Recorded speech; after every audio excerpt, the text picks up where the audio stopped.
आज की वीडियो जो है इलेक्ट्रॉनिक्स मैकेनिक की है। इलेक्ट्रॉनिक्स मैकेनिक थ्योरी चैप्टर का नाम है एसएमपीएस। एसएमपीएस चैप्टर ऑलरेडी आप लोगों को पढ़ा दिया गया है, तो इस चैप्टर के जो इंपॉर्टेंट क्वेश्चंस हैं उनको आज हम देखेंगे। और अगर आपने ये वीडियो नहीं देखी है तो आपको ग्लोबल आईटीआई चैनल की प्लेलिस्ट में जाना है, वहाँ पर इलेक्ट्रॉनिक्स मैकेनिक के नाम से प्लेलिस्ट होगी, उसके अंदर आपको एसएमपीएस का जो चैप्टर है उसकी थ्योरी मिल जाएगी, तो उसको देख लीजिए जिससे क्वेश्चन आपको ईजिली समझ में आएंगे। पहला क्वेश्चन आपके सामने है कि जो सीवीटी ट्रांसफार्मर्स होते हैं, CVT it means constant voltage transformer. आगे आप देखेंगे तो इस पर क्वेश्चन भी है कि सीवीटी का फुल फॉर्म क्या होता है। तो अगर आप सीवीटी का देखेंगे तो ये वर्किंग प्रिंसिपल पूछ रहा है कि जो सीवीटी है किस बेसिस पर काम कर रहा है। जैसे कि आप जानते हैं मोटर वगैरह में अलग अलग होता है ना सबका, किसी कोई इंडक्शन के सिद्धांत पे काम कर रहा है, तो इसी तरह से इन्होंने सीवीटी जो है कांस्टेंट वोल्टेज ट्रांसफार्मर का पूछ रहे हैं। तो ये चीज़ आपको ध्यान रखनी है कि जो सीवीटी होता है वो फेरो रेजोनेंस के कॉन्सेप्ट पर काम करता है, ठीक है।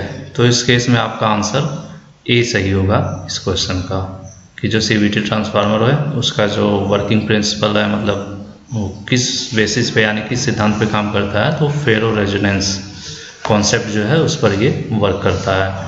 अब उसके बाद है नेक्स्ट क्वेश्चन, इसमें इन्होंने दिखाया है कि एसएमपीएस का सर्किट डायग्राम है, ठीक है।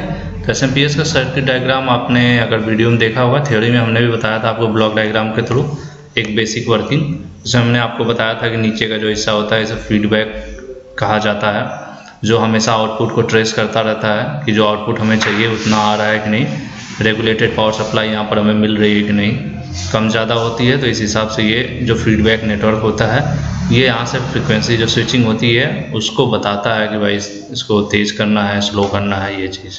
तो ये पूछ रहा है फिलहाल यहाँ पर क्वेश्चन क्या पूछ रहा है कि किस प्रकार के सर्किट फंक्शन का उपयोग एसएमपीएस में किया जाता है। तो एसएमपीएस में पूछ रहे हैं कि किस टाइप का जो सर्किट है वो यूज किया जाता है। तो एसएमपीएस में आप लोगों को पता होगा कि कोई भी एसएमपीएस हो, मैंने आपको पढ़ाते समय बताया था कि कोई भी एसएमपीएस होगा उसका आउटपुट हमेशा क्या मिलेगा, डीसी मिलेगा, ठीक है। एसएमपीएस का दो कॉन्सेप्ट था, एक था तो एसी टू डीसी बदल रहा था और एक था डीसी से डीसी। ओवरऑल आउटपुट क्या मिल रहा है, डीसी मिल रहा है। तो अगर आप देखेंगे तो यहाँ पर आपको ऑप्शन में देखना पड़ेगा। तो देखिए डीसी टू एसी कहा है तो डीसी टू एसी नहीं होगा क्योंकि ये इन्वर्टर का काम होता है। लास्ट ऑप्शन आपका सही होगा डी, कि जो एसएमपीएस का कॉन्सेप्ट है फिलहाल जो आपके सर्किट में दिखाया है, ये सर्किट आप देखेंगे तो ये एसी से डीसी में बदल रहा है आपका, ठीक है। इनपुट क्या दे रहे हैं, हम एसी दे रहे हैं और आउटपुट पर हमें डीसी मिलती है। ये चीज़ अगर आप वीडियो देखे होंगे तो 100% आपको पता होगा। तो इस केस में यहाँ पर जो आंसर है वो डी सही होगा, एसी टू डीसी। अगर ये डीसी टू डीसी होता, यहाँ पर डायग्राम वो बनाया होता जहाँ पर इनपुट भी डीसी होता और आउटपुट भी डीसी होगा, तो उस केस में डीसी टू डीसी होता। फिलहाल ऑप्शन में ऐसा कोई ऑप्शन नहीं है, तो यहाँ पर आपका डी आंसर सही हो जाएगा। अब नेक्स्ट क्वेश्चन देखते हैं, what is the name of static device that convert fixed DC into variable DC. आपको पता है एसएमपीएस में यही बेनिफिट होता है कि उसके आउटपुट पर सिर्फ एक डीसी नहीं होती है, वहाँ पे मल्टीपल डीसी होती हैं। जैसे कि अगर कोई डिवाइस है, एक डिवाइस को चलने के लिए 2 वोल्ट, 5 वोल्ट, 6 वोल्ट, इस तरह से अलग अलग डिवाइस से मतलब वोल्टेज चाहिए, तो उस केस में हमारा एसएमपीएस इतना कैपेबल होता है कि वो अकेले ही अलग अलग डिवाइसेस को अलग अलग वोल्टेज दे सके। अलग अलग वोल्टेज देना मतलब कि वेरिएबल वोल्टेज देना, ठीक है। तो इसके लिए क्या यूज किया जाता है, तो इस केस में जो है चॉपर यूज किया जाता है। मैंने आप लोगों को थ्योरी में बताया था कि चॉपर क्या होता है, एक चाकू समझ लीजिए आप, सब्जी काटने वाला चाकू जैसे होता है ना, वो कटिंग करता है। तो इसी तरह से यहाँ पर जो वेरिएबल डीसी के लिए स्टैटिक डिवाइस अगर यूज करते हैं, डीसी टू डीसी कन्वर्ट करने की ये बात कर रहा है ना, कि इनपुट हमारा क्या होगा, फिक्स डीसी होगा और आउटपुट हमें क्या चाहिए होगा, वेरिएबल डीसी चाहिए होगा। तो इसके लिए चॉपर यूज किया जाता है, ठीक है, डीसी चॉपर। आंसर ए सही होगा। आपको आप वीडियो देखिएगा, उसमें आपको चॉपर भी पढ़ाया गया है, तो वहाँ पे ये चीज़ बताई गई है, ठीक है। हम नेक्स्ट चलते हैं, what is the operating frequency of linear power supply. Linear power supply it means जो हमारे घरों में नॉर्मल बिजली आती है उसकी बात की जा रही है। यहाँ पर कोई रेगुलेटेड या ऐसा कुछ अलग नहीं है, नॉर्मल लीनियर पावर सप्लाई की बात कर रहे हैं। तो ये आप सभी को पता होगा कि 50 to 60 हर्ट्ज का जो ऑप्शन है यहाँ पर सही होगा, ठीक है। आंसर बी, ये आपका राइट आंसर होगा, ठीक है। हम नेक्स्ट क्वेश्चन देखते हैं, what is the working voltage range of input AC supply specified by ऐसे क्या है स्पेसिफाइड फॉर SMPS। ये कह रहे हैं जो SMPS है उसके इनपुट पर हम जो वोल्टेज देते हैं तो उसकी क्या रेंज होती है, मतलब किस रेंज में वो काम कर सकता है। ठीक है, ये कह रहे हैं किस वोल्टेज रेंज में ये काम कर सकता है, कि मतलब मिनिमम कितनी वोल्टेज हो जिस पे वो काम करेगा और मैक्सिमम कितनी वोल्टेज हो जिस पे वो काम कर सकता है। तो इस केस में अगर आप देखते हैं तो यहाँ पर आंसर होगा C, कि ये कम से कम 90 वोल्टेज तक कंफर्टेबल रहेगा। ठीक है, AC वोल्ट और अधिकतम 270 वोल्ट, मतलब इस रेंज के अंदर अगर वोल्टेज है तो इसमें कोई फॉल्ट नहीं आएगा, SMPS मैनेज कर सकता है अधिकतम 270 वोल्ट तक और मिनिमम 90 वोल्ट तक। ठीक है, अब नेक्स्ट देखेंगे what is the full form of CVT का पूछ रहा, जो हमने शुरुआत का पहला क्वेश्चन देखा था वहीं पर हमें पता था CVT क्या है, ट्रांसफार्मर है, और इसलिए आप देखिए लास्ट में ट्रांसमिशन टर्मिनल वगैरह होगा ना, ट्रांसफार्मर है। और कौन सा ट्रांसफार्मर है, कांस्टेंट वोल्टेज ट्रांसफार्मर, इसलिए आपका राइट आंसर क्या होगा, B हो जाएगा। ठीक है, नेक्स्ट देखते हैं which type of transformer is used in DC to AC converter. ठीक है, DC से AC की बात कर रहे हैं, तो जब भी हम DC से AC बनाएंगे तो क्या होगा, वहाँ पर वोल्टेज को हमें बढ़ाना पड़ेगा।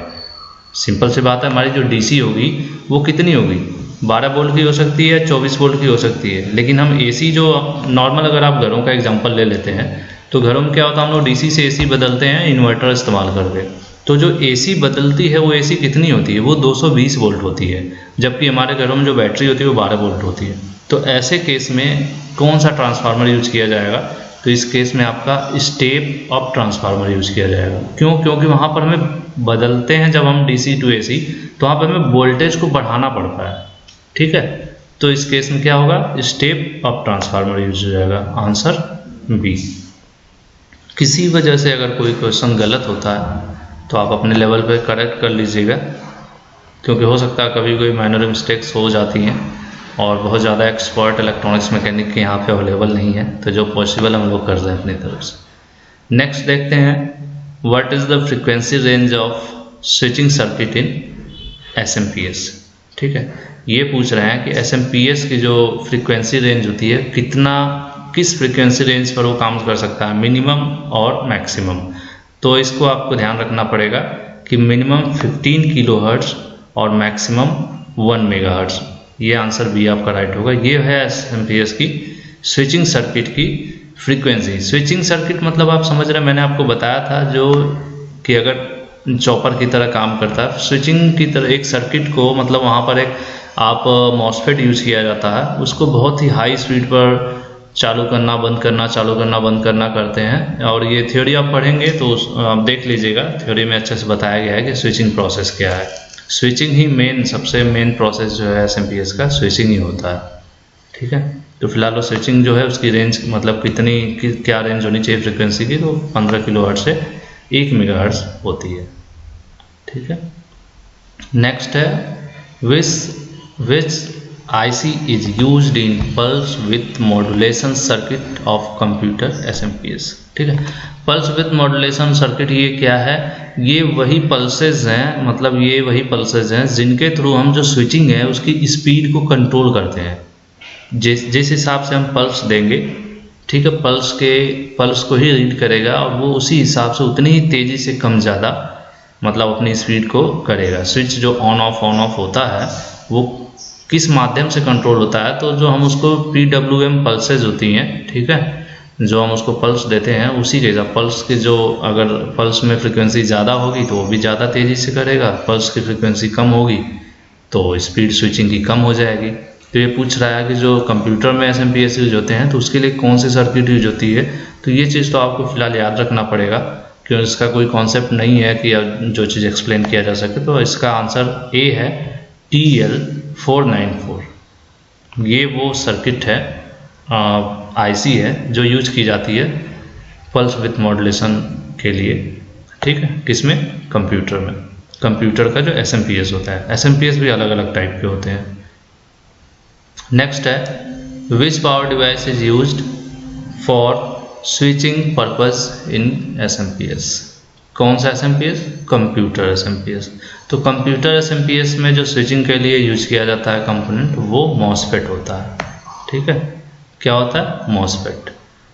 ये आपका आंसर सी सही होगा। IGBT भी स्विचिंग के लिए यूज किए जाते हैं, ट्रांजिस्टर भी यूज किए जाते हैं। ठीक है, इनको भी IGBT को भी गेट के थ्रू कंट्रोल किया जा सकता है। इसके गेट को पल्सेस दे के बंद कर सकते हैं, चालू कर सकते हैं। फिलहाल जो SMPS में होता है, SMPS में MOSFET यूज किया जाता है। ठीक है, होपफुली आप लोगों को जो क्वेश्चंस हैं वो इंटरेस्टिंग लगे होंगे, प्लस समझ में भी आए होंगे। और ये क्वेश्चंस ठीक ठाक हैं, इस तरह के क्वेश्चंस परीक्षाओं में भी पूछे जाते हैं। तो इस वीडियो में इतना ही। अगर वीडियो पसंद आई हो तो लाइक कर दीजिएगा, और नेक्स्ट चैप्टर की थ्योरी हम लोग बहुत ही जल्द अपलोड करेंगे। Thank you.